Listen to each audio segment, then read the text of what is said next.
Hi everyone, in this video I'm going to be talking about how to clear your personal space, so that whether that's your home or your office or a bedroom.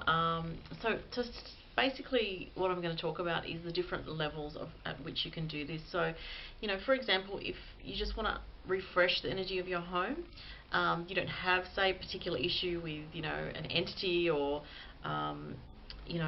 heavy thought forms or anything like that, but you just want to refresh the energy, that can be very, very simple. You can just declutter your home, clean your home, which is very basic and we do normally, but cleaning and decluttering actually helps to clear the actual energy of the home, so that there's a sense of renewal and a sense of refreshed energy. Now, I really like the art of feng shui, which is the Asian art of the way that we place objects and the layout of the home or office, so that you can maximize the flow of energy and the qi, which is the flow of energy basically. So if you do this in the correct way, you actually get a lot of benefits in your home environment or work environment in terms of how you feel, and how you feel really impacts on how productive you are with your work. Whether you procrastinate, whether you're just overly distracted. So, for example, one of the things that I love in feng shui is the use of plants.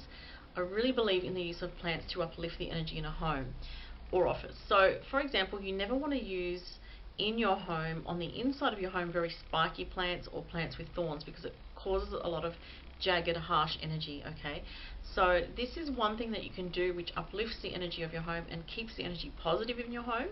So maintaining some plants, you don't want really high maintenance plants, but plants with soft foliage, or plants that work well in the shade, or they can handle being indoors. You may need to put them in the sunlight sometimes, but with softer shaped leaves, or there's many different ones. Like, I personally like maidenhair ferns. They're very soft, have a very soft energy, or anything that just is appealing to you. So obviously, if you have indoor animals, especially cats, I think you have to be careful with.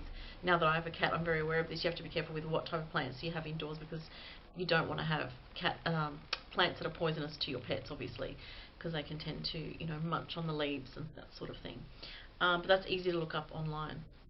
So one thing, that if you're a sensitive person or if you're an empathic person, you have people come over to your home, and say you have a group of people come over, a family or whoever, when they leave, you may feel very drained, and sometimes it's because you're absorbing their energies, or they're sort of dumping their energies with you, because often if you are an empath or a sensitive person, you tend to draw people to you who open up to you very easily and feel comfortable talking to you, which is a gift of being an empathic, compassionate person.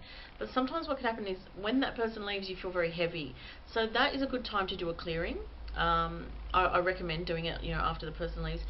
What you can do is you can either use sandalwood, which is very clearing and grounding, so it regrounds the energy back to sort of how you want it to be, or white sage can be used. I personally don't really like white sage. I find it a bit on the heavy side with the smell, but it is a very effective clearer of energy. So if you really need like a strong to clear the energy, if there was a very heavy energy, white sage is very good for that. You can also use things like music, so uplifting music, as along with the incense or the white sage, or you can, if you've got singing bowls, you can use those to generate beautiful sound, which is very, very powerfully clearing. Or you can buy one, or you can even go onto YouTube and search on YouTube for singing bowls. The sound of them, they're beautiful and they're very uplifting, and it's not the same as having the actual singing bowls in your home and doing that yourself, but it's similar. Another thing that's very clearing is the sound of water. So again, you can go on YouTube and find videos that have the sound of running water. It's very calming and clearing, so that will help to clear energy. Another thing that I talk about with space clearing is opening up the windows and letting the light in. A lot of people just do that naturally, which is great. Obviously in winter you might feel a bit not so comfortable doing that because it's a bit too cold, but you can still do that for a little bit and then close them up. But keeping the rooms light is very important, and can help with keeping the energy fresh in your home. So there'll be other examples of when you have more heavy, severe energy. Say for example, you move into a home and it has a heavy energy about it, you think, oh no, you feel like there's a presence. How would you know if there was a presence in your home?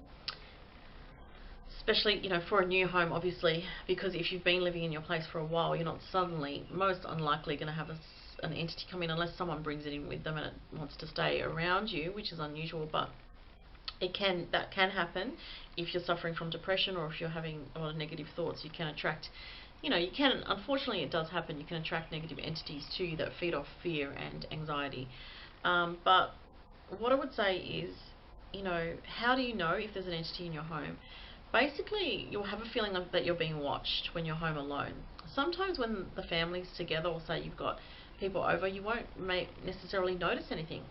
Some spirits tend to, if they're mischievous spirits, they may cause havoc when, the female is home alone, if it's a male spirit, or vice versa, if it's a male at home and it's a tormented female spirit.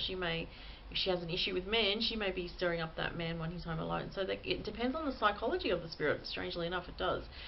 So, there's a lot of potential situations, but some people will just have a feeling they're being watched. Or another key one, which I've noticed myself, is when I've gone to other people's homes, is you can walk into a home and it feels heavy, like the energy, there's something there in the air, and you feel like it's like cloudy almost, but it's not visually cloudy, but it feels cloudy inside. It's hard to explain, but there's a sensation of the air is thick. I always feel that. If you're sensitive and you are psychic, you'll know what I'm talking about there. Also, paranormal activity, unusual things happening, hearing tapping sounds and knocking sounds at night especially, doors closing on their own, there's no wind or, draft or anything, the windows are closed, things like this. There are ways to clear the energy out. So you can use prayer, and I always use Archangel Michael prayer, and I visualize Archangel Michael coming in and clearing the space. And if there's two of you, focusing on the prayer at the same time is actually even more powerful. I've had many situations that I've been in where I've had to clear energies, and sometimes those spirits can be stubborn if they are, people say, use the terminology earthbound spirits. Well, basically it's just, to me, I see it as a stubborn spirit, one that's very tied to the earth plane. Maybe they were an atheist, maybe they didn't believe in the afterlife, maybe they were very bitter, they had a lot of issues, in their life that was very painful, and they maybe were quite tormented or anxious or depressed or whatever. It doesn't mean that they're bad or wrong, it's just that they're going through a struggle on the astral level. So, we can help them to show them the light, basically, if you're in that situation. Now, I just want to give one other tip about this. Now, I've been in situations where because I've rented a lot of places and I've lived in a lot of places in Sydney, and there are obviously haunted places in every city you go. I've lived in places where, before I've moved in, basically, what I'm trying to say is, before I've moved into a place, I've gone to inspect a place, and I've been, me and my partner were like, yep, we're going to take this place. Just to make sure, even if I wasn't, I might have gone to the inspection, I may not have picked up on anything. I just thought it seems pretty clear, but sometimes you don't know until you actually start living there. What I've done, though, is 2 days before moving in, I will do a meditation where I visualize the whole place being absolutely cleared energetically from the inside. I visualize white light just going into every corner of the room, like I get a strong visual of each room, and I ask Archangel Michael to clear out any old energies. And that way, whether there's an entity or not, whether it's just other people's energies, you're clearing out the energy before you even get there, and so you don't have, less damage control once you actually get there. So that's a good tip. So doing a meditation 2 days before you arrive to a new home. And also trust your instincts when you go to buy a new home or rent a new home. If you feel something's off with the energy, it could be on a spiritual level, but it could also be on a physical level. Sometimes, some buildings have smart meters and they're putting out a lot of electromagnetic fields, and that's very heavy energy, especially if you're a sensitive person or if you've got immune system issues. You can feel that as something just very jarring, or you feel a bit headachy when you're there. Pay attention to any sort of feelings of discomfort when you go look at a home to buy or rent, because, trust that instinct. No matter how nice it looks, if it's going cheap, always there could be something with that as well. So often, homes that are very, very cheap, whether it's sale or rental, there's some kind of issues, whether it's physical or spiritual in nature. So just some of my tips there. Also, just another thing is, what I personally like to do is always keep clutter to a minimum.